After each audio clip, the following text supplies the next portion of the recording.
Okay, let's talk about Delta Goodrem. If you've been on the internet this summer, you've probably seen her name everywhere.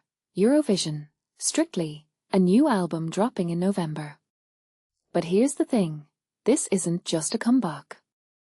It's a masterclass in resilience, reinvention, and the kind of stubborn optimism that makes you wonder if she's secretly powered by sunlight.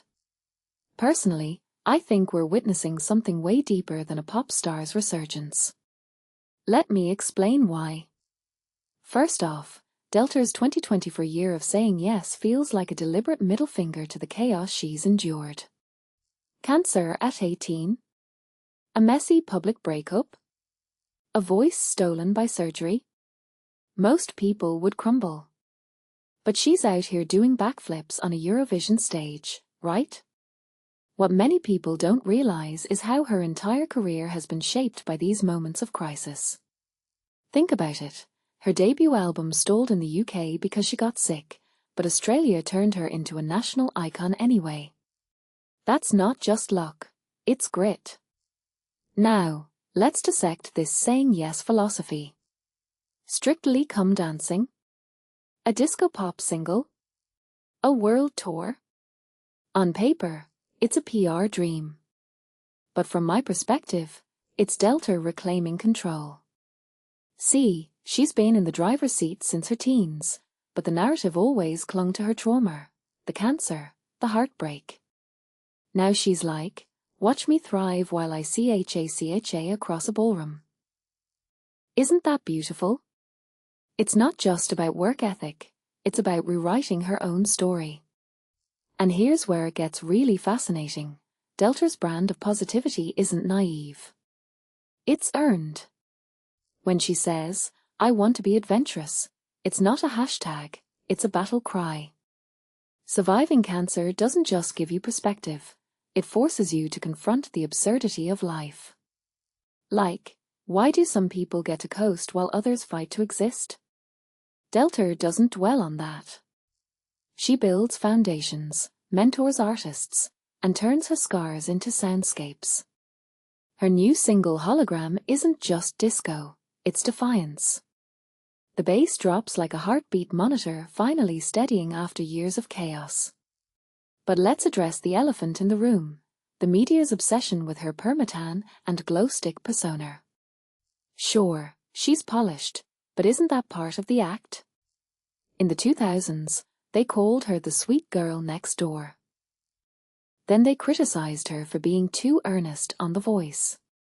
Classic, right? Women in pop can't win, they're either too soft or too fake.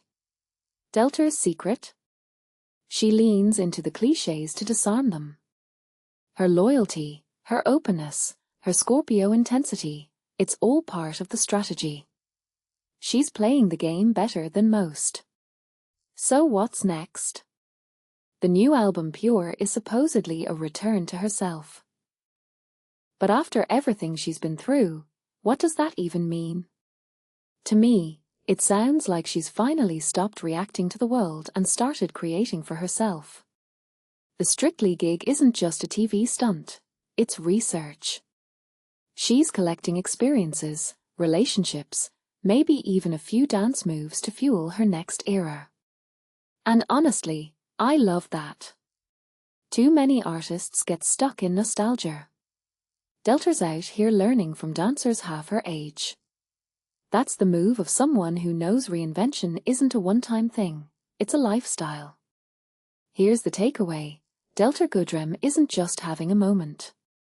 She's building a legacy. Every yes, every glittery performance, every boundary she redefines, it's all part of a larger story about resilience. Not the performative kind you see in Instagram quotes, but the messy, exhausting, deeply human kind. The kind that involves crying in hospital beds and still showing up to sign autographs. So yeah, call it a comeback if you want. But I see it as something way more interesting, a woman rewriting the rules of what it means to endure. What's your take? Do you think Delta's approach to fame is underrated? Drop a comment.